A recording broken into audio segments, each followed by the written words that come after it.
नमस्कार, मैं हूं करमवीर। आप देख रहे हैं हमारा रोजाना का कार्यक्रम देश और दुनिया। हमारे साथ हैं वरिष्ठ पत्रकार अफरोज रिजवी सर। सर बहुत बहुत स्वागत है। नमस्कार सर, अकबर इलाहाबादी का एक शेर है जी। कि मेरे इरशाद सयाद की तालीम की की है है। धूम गुलशन में। मेरे सयाद की तालीम तालीम की की है है धूम धूम। गुलशन में।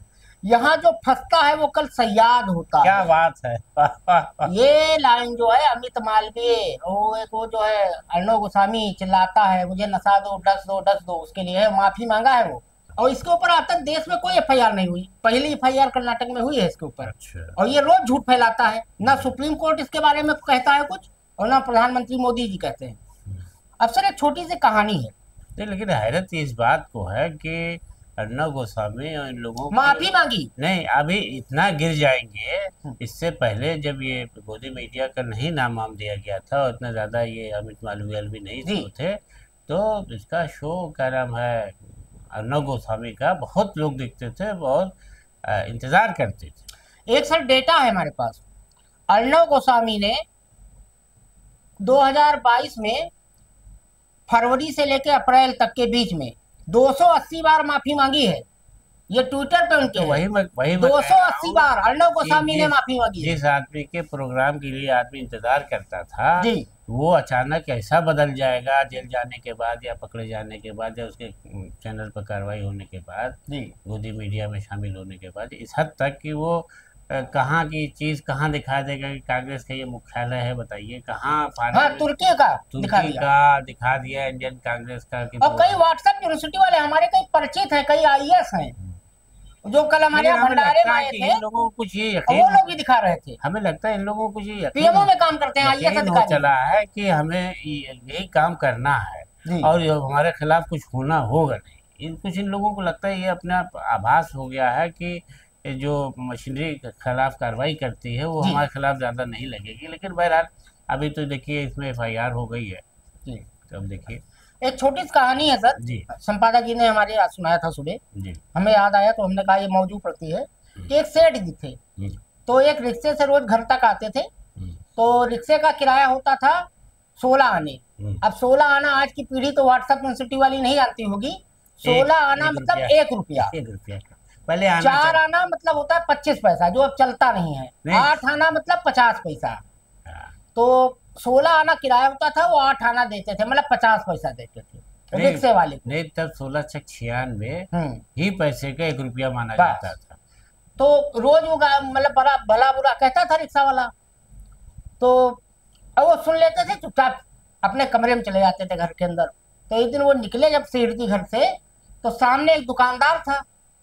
तो उसने पूछा कि सेठ जी, ये रोज आपको गरियाता है हम्म, रिक्शे वाला, आप 8 आना देते हो हम्म, और आप कुछ बोलते नहीं हो, हम्म, आपके ऊपर फर्क नहीं पड़ता है। हम्म, वैसे फर्क मोदी जी पे भी नहीं पड़ता। उन्होंने कहा था एक दिन इंटरव्यू में अपने पॉडकास्ट में कि वो रिस्क लेने की कैपेबिलिटी रखते हैं। ये तो हाँ, मोटी चमड़ी के हैं। राजनाथ जी ने भी उनकी वकालत की हाँ। थी तो कि सेठ ने कहा सर, हम्म, अरे ठीक है, वो कहते तो है हम बनिया आदमी है, हम्म, अठन्नी हमारी बज रही है, गरिया रहा है तो उससे क्या फर्क पड़ता है। अब आते हैं मुद्दे पे सर। आज सर अपने लाभ के हाँ चक्कर में हाँ गाली हाँ, नहीं बता, बिल्कुल कुछ भी हो जाए अपने स्वार्थ आज के मोदी लिए। जी फिर इटली चले गए हैं सर। अच्छा। पहुंच गए इटली, पहुंच गए हैं। और वो खाली जितना दुनिया में टहलते हैं वो खाली उनके डबल ए हैं, उनके लिए खाली घूमते हैं। अच्छा। आज स्वर्गीय भारत रत्न पूर्व प्रधानमंत्री राजीव गांधी जी की पुण्यतिथि है।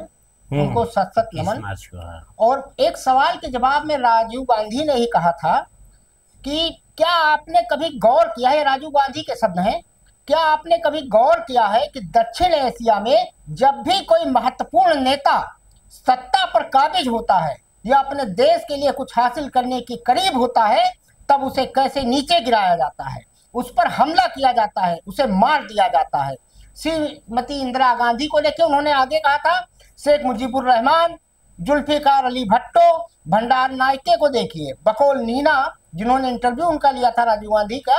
कुछ ही देर बाद राजीव गांधी की, कुछ ही घंटों बाद, इस इंटरव्यू के कुछ घंटे बाद राजीव गांधी जी की हत्या कर दी गई। रिवोल्ट बम से मारा था। जी। अब सर पहला आज मोदी जी ने पुलवामा किया था सर, याद होगा आपको।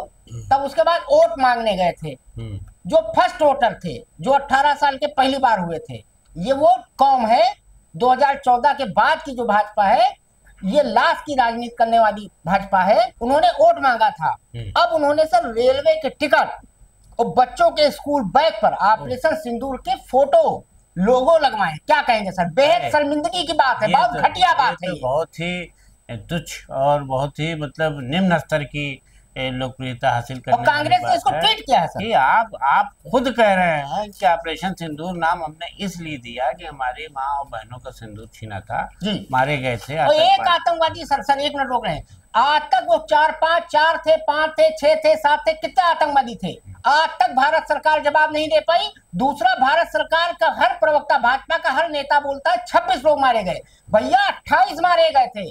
हम लोग अपने कार्यक्रम में 10 बार बोल चुके हैं, 28 थे। एक नेपाल का नागरिक था और एक बिलाल था जो घुड़सवारी कर रहा था, जिसने कश्मीर का था और उसने ही बंदूक छीनी थी। क्या कहें, खाली अपनों को लिया।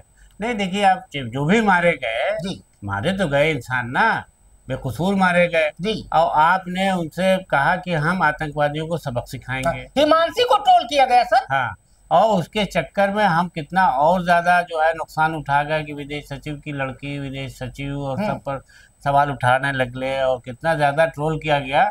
और उसके बाद भी आप जो है ऑपरेशन सिंदूर आपने किया तो उसकी वाहवाही लूटने के लिए अब स्कूल के बस्ते पर और रेलवे टिकट पर कोरोना की तरीके से टिकट का वो है, उसमें बड़ा बहुत मजाक उड़ाया जा रहा है। कोरोना वाले सर्टिफिकेट में था, 5 किलो राशन के बैग में, बैग में हर योजना में जिस तरीके से आप देखिए प्रधानमंत्री नरेंद्र मोदी जी खड़े हुए हैं और तो उनको तो छपास का रोग है सर, बिना नहीं, लेकिन ये छपास का रोग है। लेकिन ये जैसे आपने पुलवामा और ये कहा कि उस पर शहीदों के नाम पर वोट मांगा गया, कितने लोग शहीद हो गए, मारे गए, लेकिन अब उसके बाद उसको जो है आप एक ब्रांड बना करके अगर ये प्रचारित करते हैं तो मेरा ख्याल है कि जनता माफ नहीं करेगी, ये सब जनता को बर्दाश्त नहीं। लेकिन बहरहाल गरीब और इस परेशान हाल जनता। सर एम काटजू साहब, जस्टिस एम काटजू पूर्व, उन्होंने एक बात कही थी, मैं उससे इत्तेफाक रखता हूं कि हिंदुस्तान की 90% जनता मूर्ख है और इसको मुझे कहने में कोई आपत्ति नहीं है, ये मेरे नहीं है, quote end quote justice M Katju साहब के शब्द है। 100 में से 90% जनता हिंदुस्तान की मूर्ख है और उसको मूर्ख बनाना भाजपा और मोदी जी बहुत कायदे जानते हैं। अब हमको तो ये समझ में आता है कि अगर सैनिकों का भी उसमें दिखाया जाए ज्यादा वो सैनिक को भी अच्छा नहीं लगेगा जी कि हम जो है अपने शहीद जो मारे गए बेकसूर लोगों के उसमें कार्रवाई में लगे हुए। अरे चाय पत्ती बना के बेच देंगे सर। तो आप वहाँ तो भाई प्रधानमंत्री जी खड़े हुए हैं, ऑपरेशन सिंदूर लिखा हुआ टिकट पर। सर आपको याद होगा कि हम लोग पिछले दिन डिबेट किए थे कि अंबानी गए थे वो लेने इसी ऑपरेशन सिंदूर का ट्रेडमार्क लेने गए। हंसी उड़ी जनता ने किया तो उन्होंने वापस लिया कि हमारे एक मुलाजिम ने ऐसे कर दिया, ऐसे कर दिया कर्मचारी ने। तो हो सकता है कि आने वाले दिनों में ऑपरेशन सिंदूर आपकी बगैर मर्जी के कोई कर्मचारी अप्लाई कर देगा ऑपरेशन सिंदूर के नाम से। देखिएगा अभी क्या क्या होगा, अभी कई बाबा। लेकिन ये बहुत ही इस पर विपक्षी नहीं बल्कि जो भी समझदार है वो कभी भी इस बात से सहमत नजर नहीं आएगा। अब सर एक IT सेल के प्रमुख हैं, उन्होंने अर्नब गोस्वामी की जानकारी एक थी कि तुर्की में, जो टर्की भी कहते हैं, तुर्की भी कहते हैं, तुर्क भी कहते हैं, तो वहां पे कांग्रेस का दफ्तर है, तो उसको रीट्वीट किया था।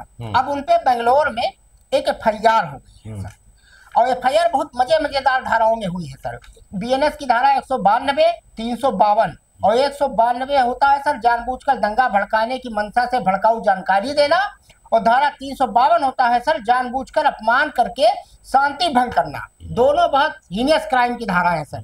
उसमें हुआ है, और प्रेस काउंसिल ऑफ इंडिया, सूचना और प्रसारण मंत्रालय और एजेंसियों से भी अपील की गई है कि इसे आपात स्थिति की तरह गंभीरता से लिया जाए। क्या कहेंगे सर?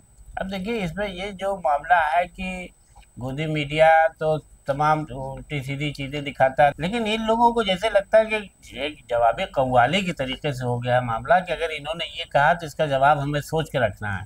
जैसे उसने कहा कि साहब अगर आप ये कहिएगा तो फिर हम इंदिरा गांधी जी को ना कहिएगा कि उनका नाम ना लीजिएगा कि बांग्लादेश बना था तो इंदिरा गांधी ने करा। और कल 3:30 बजे कांग्रेस ने ये ट्वीट किया कि FIR हुई है, और शाम को 5:30 बजे अर्नब गोस्वामी ने अपने रिपब्लिक भारत के ट्विटर हैंडल से माफी मांग ली सर। 280 बार माफी मांग चुका है ये। नहीं तो लेकिन फिर भी वो अपने को ऐसा जाहिर करते हैं कि जैसे देश के सबसे बड़े बुद्धिजीवी, सबसे ज्यादा समझदार, सबसे ज्यादा ताकतवर इंसान है, और शर्म आती है कि आप गलत चीजें दिखलाते हैं, और उसके बाद भी वाह होता है। अब सर एक बड़ा ताजुब वाला मामला आया है सर, विशाल मेगा मार्ट एक है, हम आप में से जितने भी आम लोग हैं, हर कोई कभी ना कभी उसका वास्ता विशाल मेगा मार्ट से जरूर पड़ा होगा।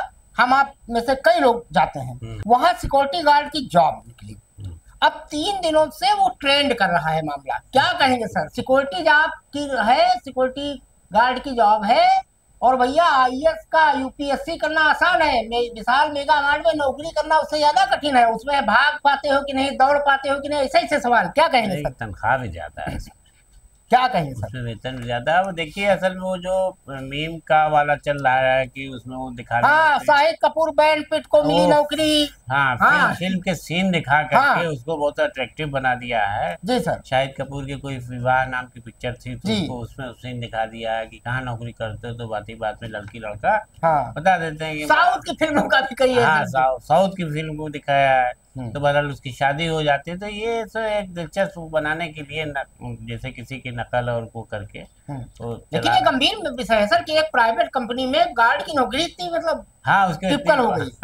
तो उसमें जो क्राइटेरिया रखा गया, जैसे लग रहा है उसमें आप बीएसएफ में या इंडियन एयरफोर्स में जा रहे हैं, भाग दौड़ करना आता है। उसमें एक फिल्म का सीन प्रकाश राज को दिखाया कि अपनी बेटी की शादी करना चाहता है, तो लड़का जो है वो उसमें जो आपने बताया है कि उसमें जो है सिक्योरिटी गार्ड है। हाँ, तो उसके आगे वो नतमस्तक हो जाता है कि नहीं, हम गार्ड से ही शादी करेंगे। अब एक सर खबर है जो कोई गोदी मीडिया नहीं चला रहा है, हमारा तरुण मित्र इसको खाली बता रहा है, अभी तक मैंने नहीं देखा है खबर किसी ने चलाया हो, कि भाजपा को 30 करोड़ का चंदा देने वाली कंपनी का नाम अब सेल के स्टील घोटाले में आया है सर। बीजेपी को चंदा दिया था, ये वही वाला है जो सुप्रीम कोर्ट में मामला गया था। इसे कोई किसी चैनल ने नहीं दिखाया, मैंने किसी अखबार में भी नहीं देखा। क्या कहेंगे सर? अब सेल ने, ये लोकपाल के पास शिकायत पहुंची थी सर। हाँ, अब सेल ने जो दिखाया है कि हमसे जो जुड़ी 100 कंपनियां का नाम लिया उसने, वो खुद कोई काम नहीं करती थी, हमें हमारा ही माल लेकर के महंगे माल पर बेचती थी, हम ही से कर्ज लेती थी और हम उनको ब्याज रहित ऋण देते थे। और सर इसमें राजू भाटिया जो उसके अधिकारी थे सेल के, उनको 7 साल बाद रिटायर होना था। जब उन्होंने इसका खुलासा किया तो उनको सेवानिवृत्त कर दिया गया। हाँ, तो सेवानिवृत्त कर दिया गया, जबरी हटा दिए गए जी। तो अब ये है कि बड़ा उसमें जो है बड़ा मिस्टीरियस लग रहा है कि जिस तरीके से कंपनी कह रही है कि हमारे साथ जो लोग कंपनियां जुड़ी हुई थी वो खुद कोई काम नहीं करती थी, बनाती थी, हमारी स्टील को ही खरीद के महंगे दामों बेचती थी। इस तरीके से हम उनको कारोबार के लिए ऋण भी देते थे और ब्याज रहित ऋण देते थे। तो ये जो घाटा हमारा इसमें सेल को हुआ है जी, वो उसका सबब यही रहा है। लेकिन अब बहरहाल घोटाला हुआ है या वो हुआ है तो जांच का विषय है। अब देखिए उसमें सामने क्या आता है। इसमें सर है क्या कि 14 मार्च 2025 को चुनाव आयोग द्वारा प्रकाशित आंकड़े कहते हैं कि इस कंपनी ने 15 जनवरी 2020 से 12 अक्टूबर 2023 के बीच 30 करोड़ रुपए के चुनावी बांड खरीदे थे और इन सभी को भाजपा ने भुनाया था। एफको का आरोप ये भी है कि वेक्सटन इंफ्रा प्रोजेक्ट प्राइवेट लिमिटेड के साथ मिलकर सेल को भारी नुकसान पहुंचाया गया। लोकपाल ने 10 जनवरी 2024 के अपने फैसले में इन कंपनियों और सेल के गठजोड़ पर टिप्पणी की थी। न्यायमूर्ति अभिलाषा कुमारी, अर्चना राम सुंदर और महेंद्र सिंह की पीठ ने फैसला सुनाया था। ऐसा प्रतीत होता है कि सेल के अधिकारियों द्वारा मुनासिब सावधानी नहीं बरती गई। क्या कहेंगे सर इस पे? नहीं, ये तो सही है कि जब आप इतना बड़ा चंदा देने का वो रखते हैं कि 30 करोड़ का चंदा दे रहे हैं, आपने चुनावी बांड खरीदा, तो जाहिर है कि आपकी आमदनी तो कितनी रही होगी, तब आपने 30 करोड़ चंदा देने की बात सोची होगी। तो आपने अपने कारोबार को संभालने में जो सावधानी बरतना चाहिए नहीं बरती है, तो कोर्ट को मजबूरन ये बात कहनी पड़ी है कि आपने कहीं ना कहीं बड़ी असावधानी की है, जो इस तरीके से आपको इतने बड़े घाटे से, इतने बड़े घोटाले से गुजरना पड़ रहा। अब सर एक अपने यहाँ कहावत कही जाती है पूर्वी भारत में, पता नहीं और जहाँ क्या कहा जाता है कि 100 जूता खाओ और 100 प्याज भी खाओ। तो सर महाराष्ट्र की सरकार ने वही काम किया है। अब जो हमारे सीजेआई हैं जस्टिस BR गवई साहब, वो गए थे, हम लोग कल इस पे परसों डिबेट भी किए थे, तो उनको स्टेट गेस्ट का दर्जा दे दिया है। जब 100 जूता भी खा लिया 100 प्याज भी खा लिया। अब भैया वो तो सीजेआई 6ठे नंबर पे प्रोटोकॉल में ऑटोमेटिक है, अगर तुम दर्जा ना भी दोगे तब भी तुम्हें देना पड़ेगा। आप क्या कहेंगे सर? वो देखिए, वो जब नाराजगी जताई जस्टिस गवई साहब ने जी, तो वहाँ ये लगा कि बहुत बड़ा हम लोगों ने कंटेम्प्ट कर दिया। वही जूता और प्याज खाया। ये बहुत बड़ी अवमानना की है हमने, इतने बड़े मतलब चीफ जस्टिस ऑफ हाँ, इंडिया। 6 नंबर पे हैं हाँ, प्रोटोकॉल में और देश में। ये तो कभी न कभी हमसे जो है इंक्वायरी बैठ सकती है, सवाल जवाब हो अरे सकता कई है। मुकदमे सर, महाराष्ट्र तो सरकार का मुकदमा है। जो विशेष दर्जे की उसमें है कि आपको वो मतलब सर्वोत्तम सर्वोच्च हम्म। सुविधाएं मिलती हैं राजनीति धारावी वाला मामला भी सुप्रीम कोर्ट में है सर। हाँ, और तो ये सरकार को वहाँ महसूस हुआ है, तो अब वो राजनीति का दर्जा क्या है ये बयान कर रही है कि कैसे कैसे इसको जो है हम आप पूरा कर रहे मतलब हैं। वही शेर था सर, एक सब कुछ गंवा के होश में आए तो क्या हुआ। लेकिन यहाँ पर जो आपने 100 प्याज हो गई थी, जब हाँ। आदमी गलती करता है हाँ। तो उस पर शर्त रखी गई हाँ कि या तो तुम 100 जूता खाओ तब माफ करेंगे जी। और या फिर 100 प्याज खाओ। तो उसने कहा कि जूता खाने से अच्छा प्याज खा ले। हाँ, तो पहले 2-4 प्याज खाया तो पहले रोने लगा। प्याज खाना शुरू किया, एक खाई दो खाई, उसके बाद प्याज की जलन और आंखों में से आंसू बहना शुरू हुआ। तो उसने सोचा भी तो 10 ही 5 खाई है तो ये हालत है, 100 खाएंगे तो मर जाएंगे। तो जूता खाने की बात कहते कि भैया हमको अब जूता मार लो, जितना बचा है प्याज। फिर जूते के दर से जूता भी खाया और प्याज भी खाया, वो बात है। अब सर सुप्रीम कोर्ट ने प्रोफेसर अली खान महमूदाबाद को अंतरिम जमानत दे दी है और एसआईटी जांच उसमें भी होगी। मध्य प्रदेश वाले में भी यही हुआ था सर। और इसमें जो भाटिया मैडम थी महिला आयोग की, कल एक एबीपी न्यूज की एक एंकर का मैं सैल्यूट करूंगा। उसने पूछा था भाटिया से, जो राज्य महिला आयोग की अध्यक्ष है, कि आप खाली 2 लाइन में बताइए मैडम कि अली खान महमूदाबाद ने ऐसी कौन सी लाइन कही थी कि जिस पर आपने एफआईआर कराया। भाटिया मैडम बोल नहीं पाई, क्या कहेंगे सर? हाँ, बस कि यहाँ तो ये है कि उस वक्त खाली बस ये देते हैं कि देश का अपमान किया है इन्होंने बयान से। ना पुलिस देखती है, ना पूछती, मेरिट चेक करती है। वो जिसने एफआईआर करने वाला जो है उसके कहने पर दबाव में अब ये हो जाता है वहाँ की पुलिस को ये लगता है कि ये बीजेपी से जुड़े हुए हैं, सरकार से जुड़े हुए विंग है, वहाँ से लोग हैं, हम करेंगे तो हमारे खिलाफ आएगी। तो ये बात और मध्य प्रदेश की महिला आयोग नहीं, विजय शाह पे खुद पर या डिप्टी सीएम ने बोला था नतमस्तक है सेना। हाँ, तो आप देखिए कि हाई कोर्ट के कहने पर कि एफआईआर हो, एफआईआर हल्की फुल्की लिखी गई कि इनको अरेस्ट ना होने पर, ना पुलिस ने उनके खिलाफ। जब सुप्रीम कोर्ट ने इंटरवीन किया तब फिर जाके और भारतीय जनता पार्टी ने भी कुछ उसमें जो है उनके कुछ अध्यक्ष ने नहीं कहा कि तुमने गलत बयान दिया है, ये है वो है, तुम्हें पार्टी निकालेंगे। और सर देखिए, आज जो ये स्टिकर लोगो वाला मामला आया, जो ये स्कूल बैग पे, आप देख लीजिए मध्य प्रदेश में जो उप मुख्यमंत्री थे, डिप्टी सीएम थे, उन्होंने यही तो कहा था कि भारतीय सेना मोदी जी के सामने नतमस्तक है। आप वही बेच रहे हो। हाँ, वही बेच रहे हो, वो तो साबित हो गया। अच्छा सर, एक मामला है कि बड़ा मजेदार मामला मिला, पहली बार मिला उत्तर प्रदेश पुलिस के बारे में। तो मुझे लगा कि ये मामला जरूर उठाना चाहिए। पहली बार ऐसा हुआ कि उत्तर प्रदेश पुलिस के किसी एसआई का मुकदमा पुलिस ने नहीं लिखा सर, दरोगा ने। हाँ, की शिकायत दरोगा जी ने। और ये मामला सर फिरोजाबाद का है। अच्छा। कि पुलिस ने पुलिस की नहीं सुनी सर, क्या कहेंगे सर?